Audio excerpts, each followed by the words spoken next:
The night was eerily quiet in the upscale neighborhood. Streetlights cast their faint glow over manicured sidewalks, and the occasional rustle of leaves punctuated the silence. James Cole stepped out of his luxury sedan, the metallic click of the door closing sharp against the stillness. His suit, tailored to perfection, reflected the faint gleam of moonlight, and in one hand he carried a leather briefcase, sleek and polished. His stride was measured yet confident, each step purposeful, as he approached the entrance of a nearby building. But confidence often draws the wrong kind of attention. A patrol car sat idle a few yards away. Inside, Officer Daniels leaned back in his seat, absently tapping a finger on his coffee cup. His shift had been quiet, too quiet, and boredom had settled in like an unwelcome guest. Then he spotted James. Daniels squinted, his eyes narrowing as he observed the tall, well-dressed black man stepping out of a car that screamed money.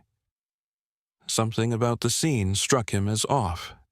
Late night for someone like that, Daniels muttered under his breath, twisting the key in the ignition.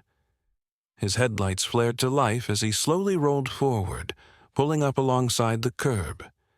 He stepped out of the car, his boots crunching against the pavement, and squared his shoulders. "Hey!" Daniels barked, his hand resting on his holster. "What are you doing here?" James stopped mid-stride, turning to face the officer. His expression was calm but firm, his dark eyes unwavering. "Is there a problem, officer?" Daniels took in the man's tailored suit, the car, the briefcase. "Yeah, there might be. You look out of place. What's in the briefcase?" James's brow furrowed slightly. "I don't need to explain why I'm here. I've done nothing wrong." Daniel's jaw tightened and he stepped closer, his posture radiating authority. "Funny, I didn't ask if you did anything wrong. I asked what you're doing here. You've got 2 seconds to answer." James exhaled slowly, his patience thinning. "With respect, officer, I don't believe I'm obligated to answer baseless accusations." Daniel's radio crackled as he grabbed it. "Backup requested," he said sharply. "Possible suspect, non-compliant." James's calm demeanor didn't waver, though irritation flickered in his eyes. "I'd suggest you reconsider. You're making a mistake." Daniels smirked, his confidence bolstered by the growing sound of sirens in the distance. "Mistake? You're just another punk in a nice suit." James's eyes darkened, his tone sharpening. "You have no idea who I am." Daniels laughed dryly. "Oh, I think I know exactly what you are." Before James could respond, Daniels grabbed his arm, twisting it behind his back. The briefcase fell to the ground with a dull thud as James stumbled. Gravel bit into his knees as Daniels forced him down, the cold metal of handcuffs snapping against his wrists. By now, a small crowd had gathered. Smartphones were held high, their cameras recording every moment. Murmurs rippled through the onlookers as they exchanged concerned glances. "You're going to regret this," James said quietly, his voice steady, despite the growing tension. Daniels leaned closer, smirking. "We'll see about that."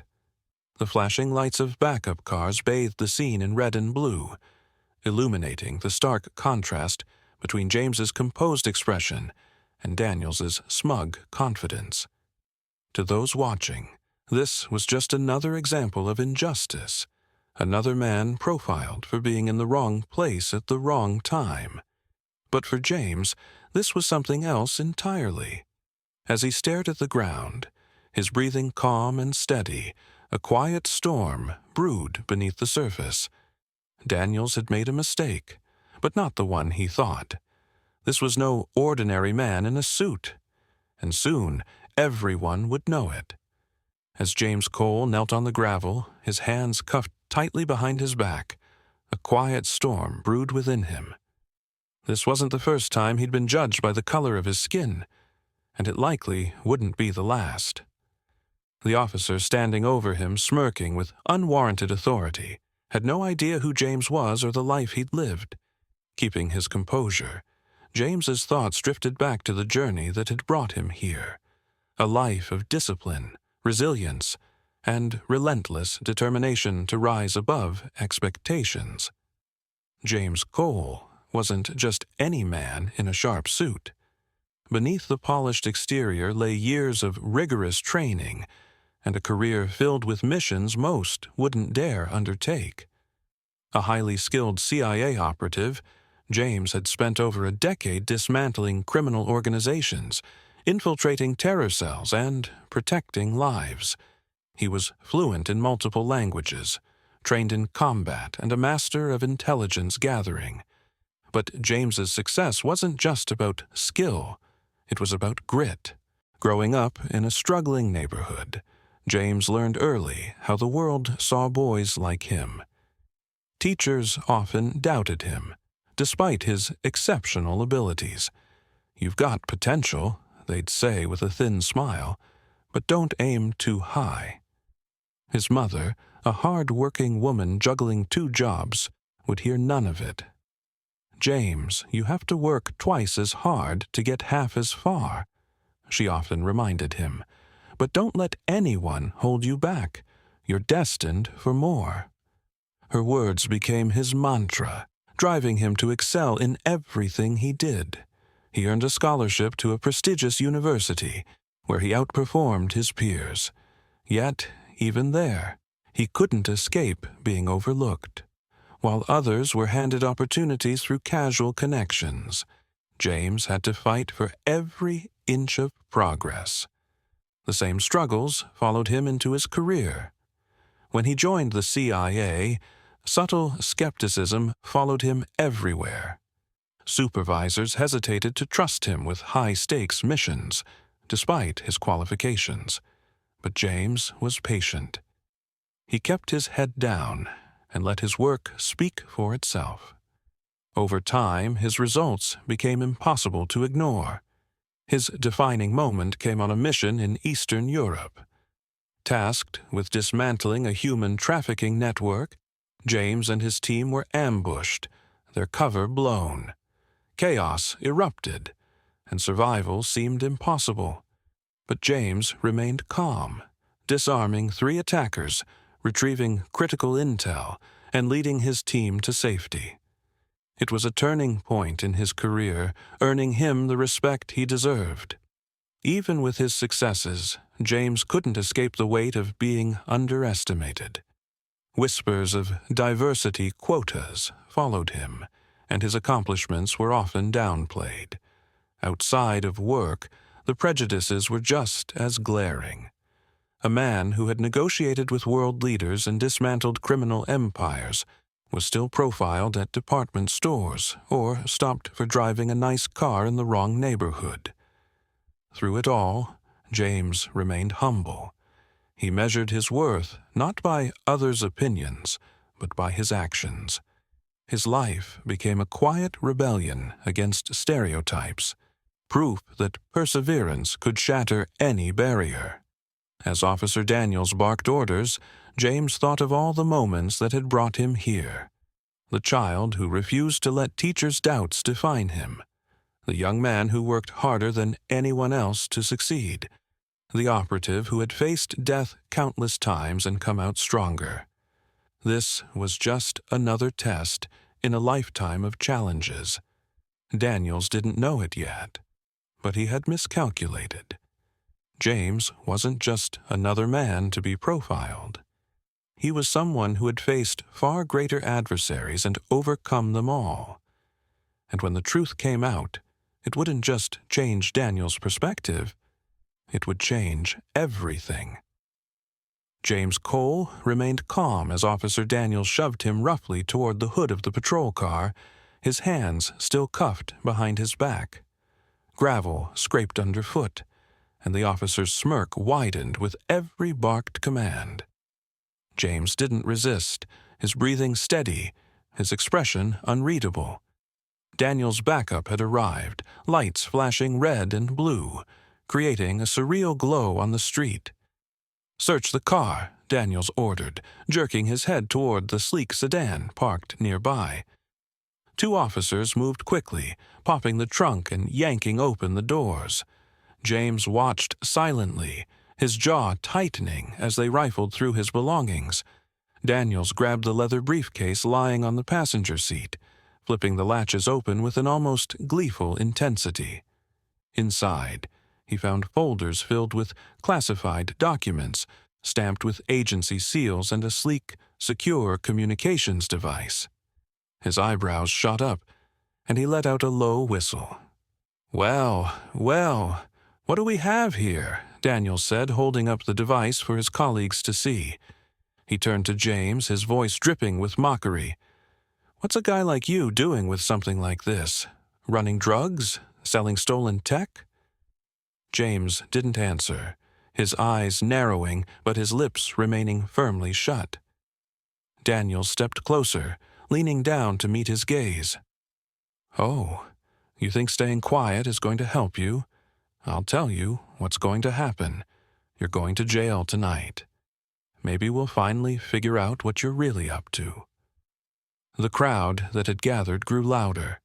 What had started as a few curious glances had turned into a sea of murmurs and accusations. "This is racial profiling," someone yelled from the sidewalk. "He hasn't done anything wrong," shouted another. Several bystanders were holding their phones high, recording every second. Live streams were spreading like wildfire across social media, and the comments were flooding in. "Here we go again. When will this stop?" Another innocent black man being harassed. The tension in the air was palpable, crackling like static electricity. James stood motionless, his sharp suit now wrinkled and stained from the rough treatment. Despite the humiliation, his gaze remained steady as he glanced toward the crowd. He made eye contact with a woman holding her phone, her face flushed with anger as she shouted at the officers. With the subtlest shake of his head, he silently urged her to stay calm. Daniels, oblivious to the growing unrest, turned to his fellow officers. "Bag all of it. We'll take it downtown," he said, motioning toward the briefcase and its contents. He glanced back at James, his grin widening. "Bet you didn't think we'd find this, huh? Your luck just ran out." The officers began loading James into the back of the squad car, ignoring the escalating protests from the crowd. Someone in the crowd yelled, "This is going viral. You're all going to regret this." James remained silent as the door slammed shut behind him. His calm demeanor was unshaken. But inside, he knew the storm brewing outside wasn't just about him. It was about years of injustice finally reaching a boiling point. Daniel strutted back toward his car, satisfied with the scene he'd created. But as the videos continued spreading, he had no idea that the man he'd just arrested wasn't the criminal he assumed. He was far more than that. And soon, the truth would make Daniels the center of a much bigger storm. The rumble of engines shattered the tense silence. Black SUVs sped down the street, screeching to a halt near the flashing police cruisers. The crowd, already murmuring with outrage, grew quieter, their attention snapping to the sleek vehicles. Doors swung open in perfect synchronization, and several armed agents stepped out, their movements sharp and deliberate. Leading the group was a sharp-eyed Latina woman in her 40s, radiating authority as she strode forward. "Agent Ramirez, CIA," she announced, flashing her badge as she cut through the gathering. Her voice was firm and left no room for argument. "Release him, immediately." Daniels froze, his face twisting in confusion. His self-assured smirk vanished as her words sank in. He turned toward Ramirez, his eyes darting nervously between her and the man he had cuffed. "Wait, what are you saying? He's CIA." His voice cracked, the confidence from moments ago evaporating. "Yes, Ramirez said coldly, her tone laced with contempt. "James Cole is one of our most senior operatives. He's been instrumental in operations that protect this country, and you just interfered in one of them." Daniel's face paled. "But he was acting suspicious," he stammered. "I was just doing my job." Ramirez's eyes narrowed as she stepped closer, her presence both calm and cutting. "Your job?" she repeated, her words deliberate. "Your job is to protect and serve, not to profile and humiliate. Instead of doing your duty, you escalated a situation you didn't understand, jeopardizing months of critical work." Daniels glanced back toward James, who was still seated calmly in the squad car. I didn't know," he said weakly. "He didn't cooperate. He looked out of place. I was following protocol." Ramirez didn't flinch. "Protocol," she snapped. "This man's been protecting people like you for years, risking his life while you assumed the worst. Do you realize the damage you've done?" The weight of her words hung heavy in the air. Nearby, one of the officers held James's leather briefcase, its contents spread out for everyone to see. Classified documents stamped with government seals and a secure communication device made it clear this wasn't just any man in cuffs. The crowd, watching with bated breath, broke into murmurs of disbelief. Phones captured every second as the live-stream comments exploded. They messed with the wrong one. "This is justice." Now they're panicking. One of Ramirez's agents moved toward the squad car and opened the door. James stepped out, his suit rumpled and his wrists red from the cuffs, but his posture straight and composed. The officer who had cuffed him fumbled with the keys, freeing his hands, and James flexed his fingers briefly before adjusting his tie. He turned to Daniels, his expression calm but piercing. Daniels opened his mouth as if to offer an apology, but no words came. The crowd's murmurs swelled, and Daniel's face burned under the weight of their gazes. "You've made this a lot harder than it needed to be," James said, his voice steady and measured. There was no malice in his tone, only the dignity of a man who knew his worth. Daniels flinched, his shoulders sagging. Ramirez stepped forward again, her voice icy. "We'll be filing an official report on this incident. I hope you're ready for what's coming." James gave Ramirez a nod of acknowledgement before walking toward the SUVs. The agents closed ranks around him as he climbed into the vehicle, his presence calm amidst the chaos. The doors shut with a soft thud, and the SUVs began pulling away, leaving behind the flashing lights of the cruisers and the stunned silence of the officers. The crowd erupted, a mix of cheers and scathing accusations hurled at the police. "This is what profiling gets you," someone shouted. Daniels stood frozen, his face pale as the implications of his actions began to weigh on him. James didn't look back as the SUVs disappeared into the night. There was no need. The truth had spoken, and justice had taken its first step forward. The fallout was immediate and far-reaching. Within hours of the confrontation, videos recorded by onlookers flooded social media, their captions echoing a collective outrage. Racial profiling at its worst. They arrested a CIA agent. This is what we mean when we say enough is enough. The footage showed every detail. Officer Daniels shoving James to the ground, dismissing his calm warnings, and then standing dumbfounded as black SUVs arrived to reveal the truth. The videos went viral overnight, sparking a nationwide firestorm. News outlets picked up the story, replaying the incident alongside headlines about racial profiling and abuse of power. Civil rights organizations condemned the actions of Daniels and his fellow officers, demanding accountability. Protesters gathered outside the precinct, holding signs that read, "Justice for James," and End racial profiling now. The police department, under immense pressure, announced that Officer Daniels had been placed on immediate suspension, pending an internal investigation. The department's statement was carefully worded, but it failed to stem the growing backlash. Calls for Daniels' termination grew louder, and several advocacy groups vowed to pursue legal action. Despite the public outrage, James remained composed. When reporters swarmed him for comments, he refused to make the incident about himself. Standing tall in front of cameras, his voice calm but resolute, he said, "This isn't just about me. This is about everyone who's been treated like this and didn't have a team to back them up." James declined to file a personal complaint against Daniels, a decision that puzzled some but resonated deeply with others.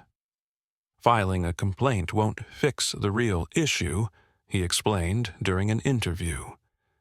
"What happened to me is a symptom of a deeper problem. This isn't about one bad cop. It's about a system that allows this to happen every day." His words struck a chord. James spoke about his own privilege as a CIA operative, acknowledging that most victims of racial profiling don't have the resources or visibility to defend themselves. "I had a team, cameras, and the truth on my side," he said. "But what about the people who are ignored, who are silenced, who face this every single day without anyone to back them up?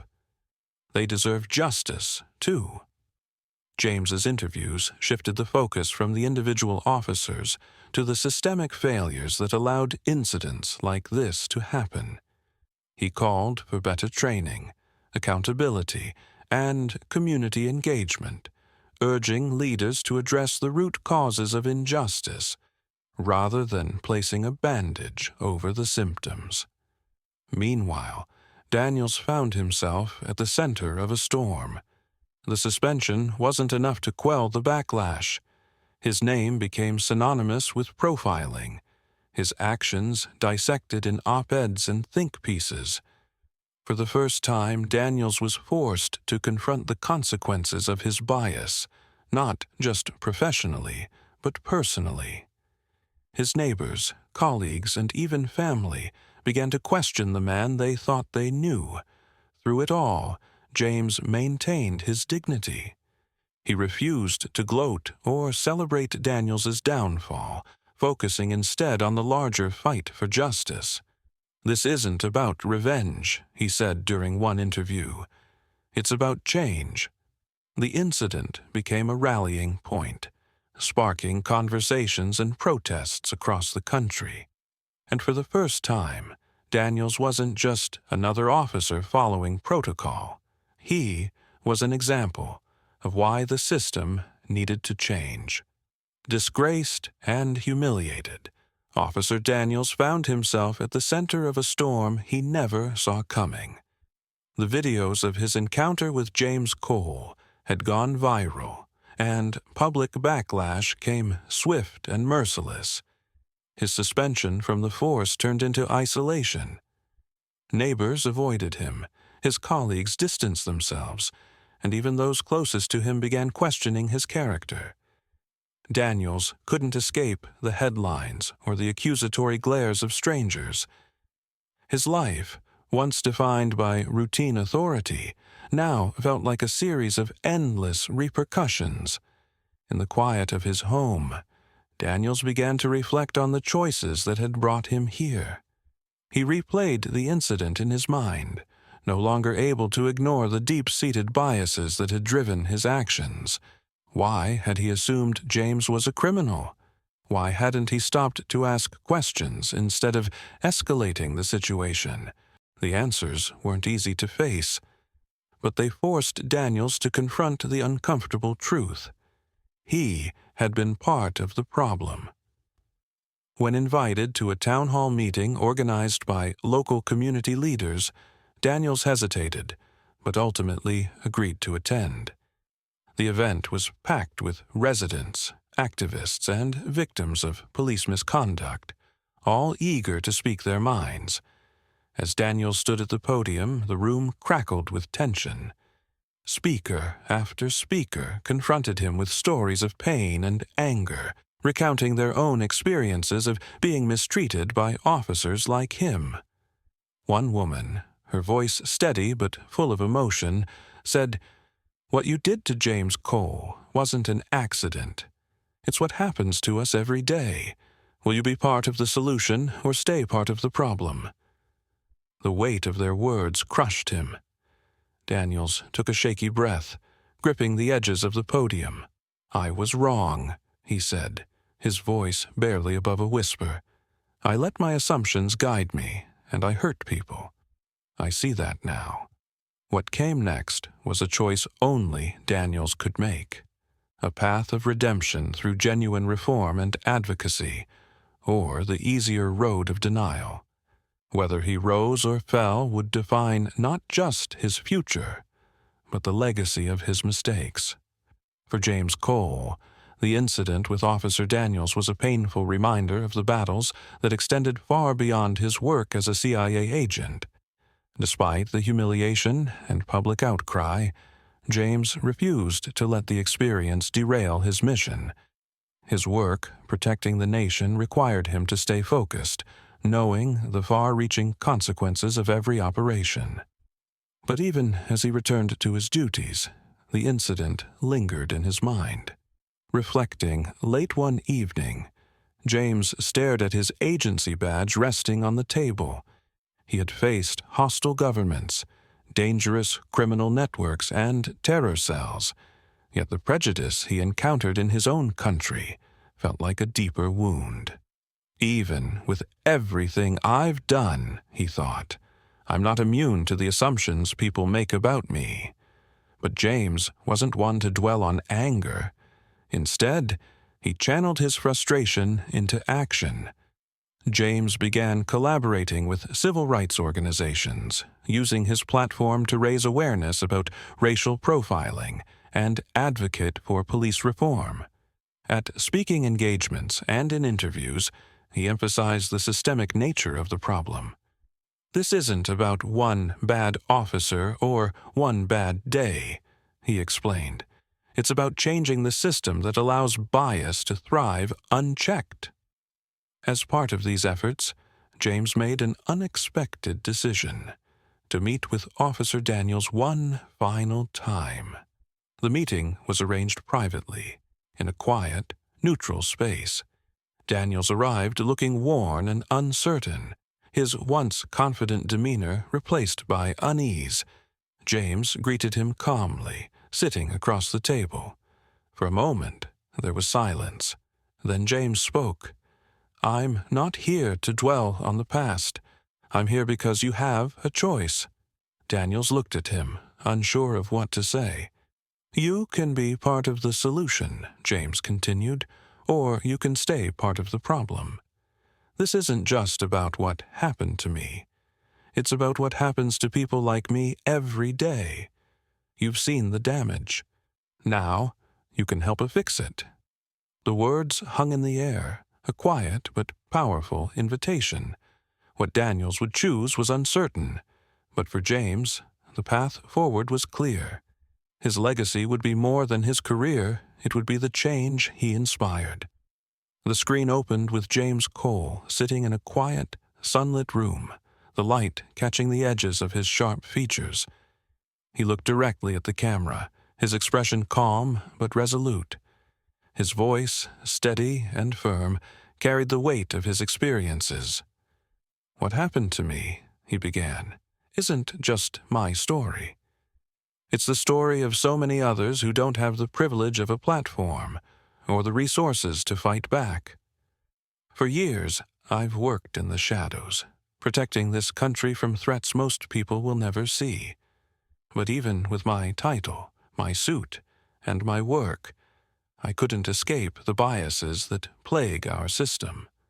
He paused, his hands resting lightly on his knees. "This isn't just about one officer. It's about a culture, a system that allows prejudice to thrive unchecked. We're quick to point fingers at individuals, but the truth is deeper. If we want real change, it's not enough to hold one person accountable. We have to hold the system accountable. James's gaze softened slightly, though his tone remained unwavering. We can't fix this overnight. Change is slow and it's painful, but every step matters. Every conversation, every action, every refusal to accept the status quo brings us closer to a world where people are judged by their character, not the color of their skin. The video transitioned to James walking through the halls of the CIA headquarters, a symbol of quiet authority. As he passed by, fellow agents nodded in respect, some pausing to exchange words with him. His composure, his quiet strength, stood out like a beacon. The final scene showed James stepping out into the sunlight, his sharp suit immaculate, the leather briefcase in hand. He approached a waiting black SUV, his steps measured but confident. As he opened the door, he glanced back for a moment, as if to acknowledge the journey behind him. Then he stepped inside, the door closing with a soft click. The car pulled away, the sunlight glinting off the windows. James's voice echoed in the background, carrying the weight of his message. This isn't just about me. It's about all of us. Every action brings us closer to the world we deserve, and the world we can build together. The screen faded to black, leaving behind a sense of purpose and hope.